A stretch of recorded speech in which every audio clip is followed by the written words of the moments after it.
Awareness isn't optional, it's essential. Without it, rights remain out of reach and inclusion stays stuck on paper. In this film, Ambalika Senapati, Senior Advocacy Program Associate at Shishu Sharathi, brings clarity, urgency, and heart to the conversation around disability rights and awareness.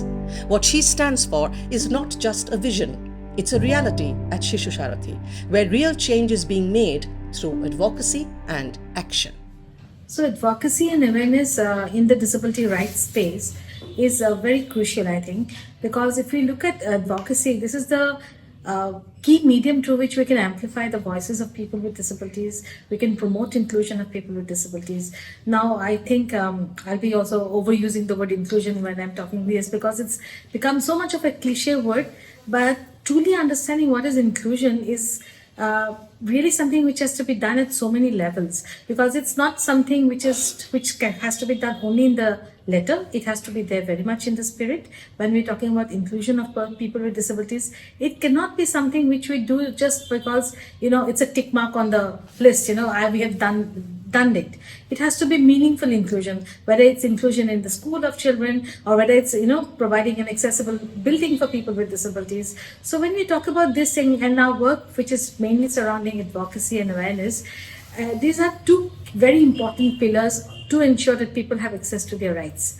Because on one hand, people with disabilities very often don't know, are not aware of their rights, and they are like, okay, hum to bichara hai, I have to wait for the government schemes to be doled out. I'm dependent on my family. I can't do anything on my own. So it's very important to break this mindset barrier that they have a right to a quality inclusive education in schools. They have a right to access all forms of facilities and services that you and I access, and to good jobs. But to do that, they do not have the services, they do not have access to those in the so they need to be aware of their rights, for one, and secondly, duty bearers, the society at large also needs to be aware that what needs to be done, what are the roles and responsibilities we as the government, we as the state have to ensure that people with disabilities have access to all of their rights. So it's a two-way thing. It's like, two sides of the coin. One is the rights and the other is the duty. So it's very important that we create awareness with all groups of stakeholders, right from the grassroots workers like Anganwadis and Ashas to the highest level of office bearers, whether it be the judiciary, whether it be executive officers, whether it be the civil servants. Everybody needs to be aware of what needs to be done in the disability space.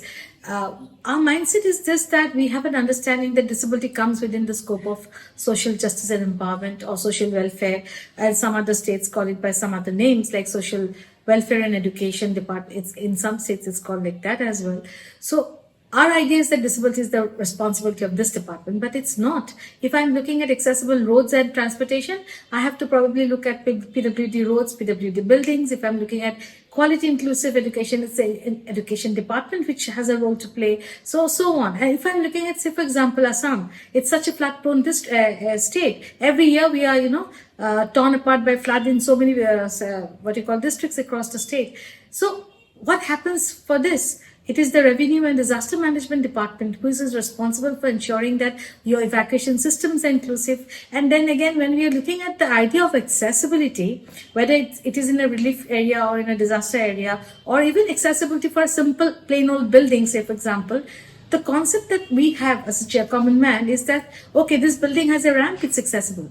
But accessibility goes so far beyond the ramp. So it's very important that we create awareness around these issues. And accessibility is not only for somebody with physical limitations. Accessibility could be for somebody with visual impairment, with hearing impairment, somebody with neurodivergence, and somebody also, say for example, somebody with autism would require accessibility, somebody with intellectual disability would require accessibility. So what is the kind of accessibility they require to make spaces inclusive for them everywhere? So advocacy is something which is applicable in each and every sphere of your life. If you are talking about sports, advocacy will come. How do you make that sporting avenues accessible? How do you make the whole process accessible for para-athletes to be a part of it, or even for them to be part of the regular games? Talk about entertainment. So we need to do big time advocacy, because we think advocacy is about, inclusion is about, a job de diya, shiksha de diya, ho gaya. No, our life is a whole rounded life. Besides education and health and education, we need entertainment, we need a full rounded life, and people with disabilities also need that. So it is also about how we are leaving them out of the space of entertainment. Can they access a movie hall in your hometown? That's a question. We need to all reflect on, why don't I see a person with disability in the marketplace? Why don't I see randomly a person with disability in the bank, or in the post office, or in a shopping mall? It's not because they don't want to come out of their houses. They do, but they are very much the invisible population, because they cannot come out because of all of the barriers, including the biggest barrier, the discriminations that they face at the attitudinal level. So all these are things that we can only break down with advocacy and awareness. And these are, I think, the two most important things that all of us who are working in the disability space, whether we are working on disability and education, disability and employment, or on livelihood, or on sports, or on any other area, rehabilitation area, advocacy and awareness, I think, goes hand in hand at every part of it. Could you share some of the recent work Shishu Sarathi has been involved in? So from Shishu Sarathi, we recently did a awareness training. It was a 3-day orientation program that we did for the students of a College of Architecture here in Guwahati. Because as of today, though the push has been there, as of today, the architecture course doesn't have a what you call module or a chapter or a paper on making buildings accessible. Now, as the future designers of buildings, they need to know how you will design a building which is accessible. And most importantly, there's a huge gap. As an architect, when you get a degree, it is not rocket science. Accessibility is not that. So they can just look up the manual, which is there, the harmonized guideline, and they can very well do it. But what is missing in that, when they just read the guideline clinically, is this, that they miss out on why this is required. So they may be like, okay, this says 1:12 gradient. It's okay, I have less space, I'll make it 1:10. But what was the principle behind making it 1:12? That it's a matter of dignity. It is a matter of independent use of the tram by a person with disability, and most importantly, it's also a matter of safety. When you make a very steep ramp, which is 1:5, safety just goes out the window. So it's very important for us to understand the essence of why these specifications are there for accessibility. So as an empaneled auditor, we have done this kind of things, and our advocacy is very much towards ensuring all buildings are accessible. A lot needs to be done, and recently with the Supreme Court judgment about accessibility, it has been a very path-breaking landmark judgment, and we are really excited that now meaningful change will happen. This is something we are all looking at forward to.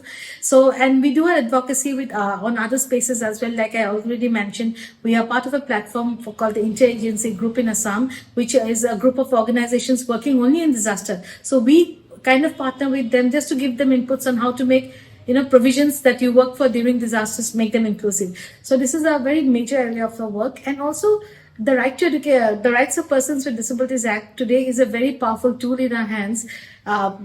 Whenever we have done a case from Shishu Sarathi using the law, whether it was the previous law of 1995 or the present law from 2016, we have always had favorable judgments for the court.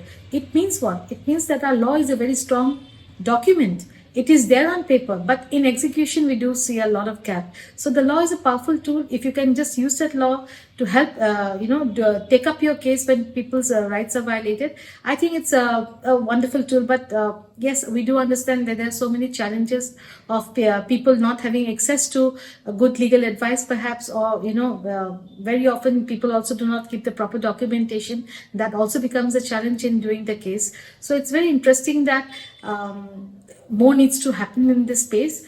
A lot has happened, I must say. If I look back 10, 15 years, and I have been working in this in the disability sector for the last 15 years, and I still think there's something new that I learn every day when I talk about accessibility or about some aspect of disability. There's so much to learn and so much to do, and it's truly about nothing about us without us. Every day I learn from a unique new challenge that a person with disability face. Say, for example, accessibility is one of the core areas I work in, and recently I got to know, I have worked on accessibility for the past over 12 years. Only recently I got to know from a student who told me that he is a person with hearing impairment. He's hard of hearing, about 70%. He told me that I don't go to school during the summer months, during the monsoon months. And I said, why? I just couldn't fathom it. I couldn't understand. He said, no, it's difficult to attend classes. I said, how so? And he's from a remote district in Assam, and I really couldn't fathom. He said, ma'am, I don't understand what the teacher speaks. And I'm like, why? What's the difference between summer and winter? I said, ma'am, I can't understand anything in monsoons because when the rain falls on the tin roof, it creates such a cacophony of sound. I can't understand what the teacher is saying. I said, this is something I could never have thought about in my life. This is definitely not there in the harmonized guideline. So these are things, new pearls of wisdom that we get to learn every day. And there's so much to learn from each other in this space.